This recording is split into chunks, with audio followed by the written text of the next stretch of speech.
आज हामी पौडी खेल्न भनेर बुढीगङ्गा नदीमा गयौँ। यसरी पौडी खेल्यौँ। सबै बजारतिर पौडी खेल्नलाई पैसा तिरेर खेल्छन् भने हामी यसरी फ्रीमै यसरी आफ्नै नजिकै भएको नदीतिर यसरी पौडी खेल्न गयौँ। सफा पानी थियो। अनि पौडी खेल्दा खेल्दै भोक लाग्छ भनेर हामीले बजारबाट यसरी चटपट बनाउने सामानहरू लिएर गएका थियौँ। यसरी चटपट बनाएका थियौँ। चटपट बनाइसकेपछि हामी त्यसै नदीको छेउमा बसेर बालुवा माथि बसेर यसरी चटपटसँगै मिलेर बसेर सबै केटाहरू खाइरहेका थियौँ।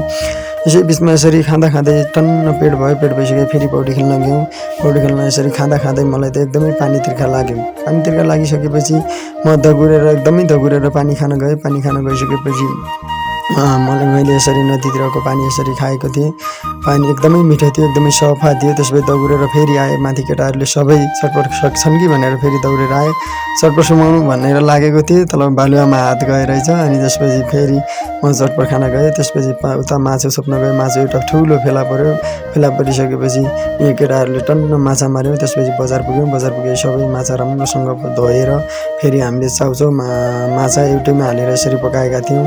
पकाइसकेपछि फेरि म भाग हाल्न लागेँ। भाग हाल्न लागिसकेपछि सबै केटाहरूलाई टन्न कचौरा भरिभरि भयो। एकदमै मिठो थियो आजको।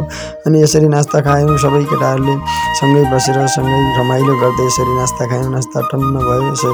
अनि त्यसपछि हामी नास्ता खाएर फेरि घर